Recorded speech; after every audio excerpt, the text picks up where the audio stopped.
ہمارا کہنا صحیح ہے. دیکھیے محاسبہ کیجئے کہ یہ رات ہماری رات کی عبادت کے لیے ہے اور ہم کس چیز میں اپنا یہ وقت گزار رہے ہیں. آج وہ کون سا گھر ہے اللہ ماشاءاللہ جس کے اندر ڈش نہ لگا ہوا ہو اور اس پر لوگ دیکھتے کیا ہیں؟ بہت سے لوگ یہ بہانہ کرتے ہیں ہم صرف خبریں دیکھتے ہیں. لیکن یہی بہانہ رہتا ہے نا. اور بدقسمتی سے آج کل خبروں کے درمیان ایڈورٹائزمنٹ کے اندر وہ بے حیائی اور وہ بدتمیزی پائی جاتی ہے جو شاید فلموں میں نہ پائی جاتی. کہنے کو تو اپنا محاسبہ کیا جائے فلمیں دیکھنے میں گانا سننے میں. اس طریقے سے کتنے لوگ ایسے ہیں جو ڈیوٹی سے فارغ ہوں گے 12 بجے کے بعد تاش کھیلنا اور ڈوڈو کھیلنا شروع کر دیں گے اور فجر کی نماز غائب ہو جائے گی. جب انسان اگر تہجد کی نماز پڑھتا رہے اس کی وجہ سے اگر نماز چھوٹتی ہے تو جائز نہیں ہے تہجد پڑھنا تو جائے کہ تاش کھیلنا کیسے جائز ہوگا. اسی طریقے سے بہت سی ایسی چیزیں ہیں جس کے اوپر اپنا محاسبہ کرنا چاہیے کہ تقوی سے نیچے ادار رکھنا یا اور چیزیں رکھنا یا والدین کی نافرمانی کرنا قطع رحمی کرنا. اس لیے کہ یہ رمضان کا روزہ ہمارے لیے گناہوں کا کفارہ ہے. نماز ہمارے لیے گناہوں کا کفارہ ہے.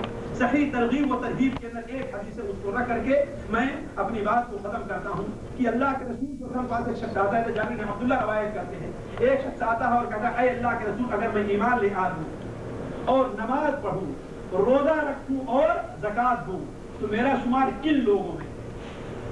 میں ایمان لے آؤں روزہ رکھوں زکات دوں اور نماز پڑھوں تو میرا شمار کن لوگوں میں ہے؟ آپ نے فرمایا تیرا شمار نبیوں صدیقین اور شہداء کے ساتھ ہے بشرطے کی تو والدین کی نافرمانی نہ کرتا. یعنی اگر کوئی شخص والدین کی نافرمانی کر رہا ہے تو یہ نماز یہ روزہ یہ تراویح اس کے لیے کسی کام کی نہیں تھے. تو عرض کر رہا تھا ساتھیوں اس مبارک مہینے سے متعلق یہ چند باتیں ہیں کہ ہم میں سے ہر اپنا محاسبہ کریں اور اس محاسبہ سے متعلق ایک حدیث آپ کے سامنے آخر رکھتا ہوں صرف اس کے ترجمے پر. اللہ کے رسول صلی اللہ علیہ وسلم کا فرمان ہے. حضرت انس بن مالک حضرت ابو ہریرہ حضرت سمرہ بن جندب کی روایت ہے. متعدد طرق حدیث کے اندر ہے کہ اللہ کے رسول صلی اللہ علیہ وسلم نے ارشاد فرمایا کہ جو شخص یہ دیکھنا چاہتا ہے کہ اللہ کے نزدیک اس کا کیا مقام ہے. ہم میں سے ہر شکایت کرتا ہے کہ اللہ تعالیٰ کے اوپر رحمت ہے. ہم تو کسی کو دھوکہ نہیں دیتے ہم تو چوری نہیں کرتے ہم تو کچھ بھی نہیں کرتے پھر بھی اللہ تعالیٰ ہمیں کتنی آزمائش کے اندر ڈالا ہوا ہے. حالانکہ وہ اللہ کا بندہ صبح سے شام تک کس قدر اللہ کی نافرمانیاں کر رہا علماء نے کہا احساس نہیں ہے. یہی سب سے بڑی چیز ہے. وہ داڑھی نہیں رکھتا لیکن اللہ کے لیے نافرمانی نہیں کر رہا ہے کہ نہیں. ٹکنے سے نیچے اس کا پیجامہ لٹکا ہوا ہے لیکن اللہ کی نافرمانی نہیں کر رہا.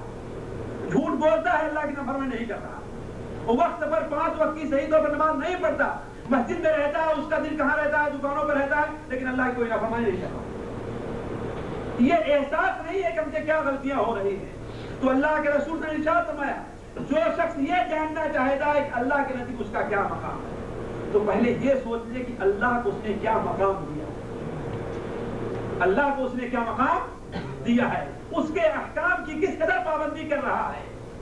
اور جو شخص اللہ کے احکام کی پابندی کر لے من کان للہ کان اللہ لہو جو اللہ کا ہو جائے تو اللہ بھی اس کا ہو جاتا ہے. یہاں تک کہ اللہ اس کا کان بن جاتا ہے اللہ اس کی آنکھ بن جاتا ہے اللہ اس کے آدم پیر بن جاتا ہے. فرق یہ ہے کوئی انسان اللہ کا بن کر کے دیکھے. اللہ تعالیٰ سے دعا ہے کہ اللہ تعالیٰ ہمارا اور آپ کا یہاں پر بیٹھنا قبول کرے. یہاں جمع ہونے کی برکت سے اللہ تعالیٰ ہمارے اور آپ کے گناہوں کو معاف کر دے اور اللہ تعالیٰ ہم میں سے ہر شخص کو اپنے نفس کا محاسبہ کرنے کی توفیق عطا فرمائے. ہم میں سے ہر شخص سوچے کہ اس سال بھر کے اندر اللہ تعالیٰ کی نافرمانی کے ہم سے کتنے کام ہوئے. ہم نے فرائض ادا کی ہے تو اس میں ہم سے کتنی کوتاہی ہوئی ہے. پھر اس کے بعد اس کے تدارک کی کوشش کرے اور اللہ تعالیٰ اسے اس تدارک کے اس کا تدارک کرنے کی توفیق عطا فرمائے. سبحانک اللہم و بحمدک اشہد ان لا الہ الا انت استغفرک و اتوب الیک.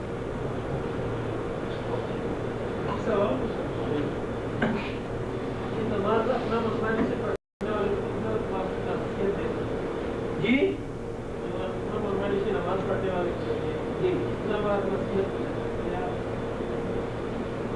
جب تک ہم سے ہو سکے ہم نصیحت دیتے رہتے اس کی کوئی حد نہیں ہے. 100 200 300 400 بار مجھے بہت پسند آئی.